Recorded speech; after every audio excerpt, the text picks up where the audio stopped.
ఆంధ్రప్రదేశ్ ప్రజలందరూ కూడా ఎన్డీఏ ప్రభుత్వం ఏర్పాటు తర్వాత మనకి గౌరవ ప్రధానమంత్రి మన మోడీ గారు అందించిన సహకారం, ఆయన నాయకత్వంలో ప్రత్యేకించి ఆంధ్రప్రదేశ్కి వైజాగ్లో మీరు పెట్టుబడులు దాదాపు జనవరిలో 2 లక్షల కోట్లు పెట్టుబడికి ఆ రోజు ముందుకు తీసుకెళ్లారు. 7.5 లక్షల ఉపాధి అవకాశాలు, 2 లక్షల కోట్లు.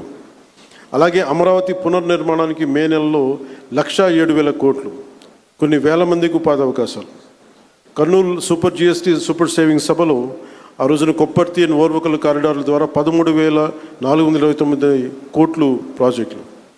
విశాఖ స్టీల్ ప్లాంట్ మూసేస్తారు, ప్రైవేటైజేషన్ జరుగుద్ది అని ఒక స్టీల్ ప్లాంట్ తిరిగి రివైవ్ చేసి దానికి 11,000 కోట్లు మనకి కేంద్ర ప్రభుత్వం గౌరవ ప్రధానమంత్రి మోదీ గారి ఆధ్వర్యంలో ఇవ్వడం జరిగింది.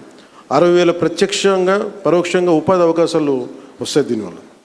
అలాగే పోలవరం ప్రాజెక్ట్స్ ముందుకెళ్తుందో లేదో అనుకున్న పోలవరం ప్రాజెక్టుకి ఈ రోజున కేంద్ర ప్రభుత్వం 12,500 కోట్లు కేటాయించడం జరిగింది.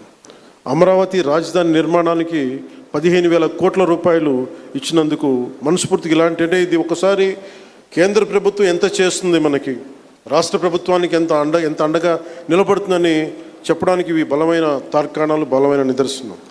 సో అందుకని ప్రత్యేకించి ఈ సందర్భంగా గౌరవ ప్రధానమంత్రి శ్రీ నరేంద్ర మోదీ గారికి, అలాగే finance minister, central finance minister Shrimati Nirmala Sitharaman గారికి, ప్రత్యేకంగా మీ అందరికీ కూడా, మా కేంద్ర ప్రభుత్వానికి ప్రతి ఒక్కరికి ధన్యవాదాలు తెలుపుకుంటూ, ఈ రాష్ట్రాన్ని చాలా బలమైన నాయకత్వంతో, అపారమైన అనుభవంతో ముందుకు తీసుకెళ్తున్న గౌరవ ముఖ్యమంత్రి శ్రీ నారా చంద్రబాబు నాయుడు గారికి ప్రత్యేక ధన్యవాదాలు, ప్రత్యేక కృతజ్ఞత తెలుపుకుంటూ, అమరావతి రైతాంగం మీరు నిలబడ్డారు, మీకోసం మేము నిలబడతామని తెలియజేసుకుంటూ సెలవు తీసుకున్నాను. జై హింద్.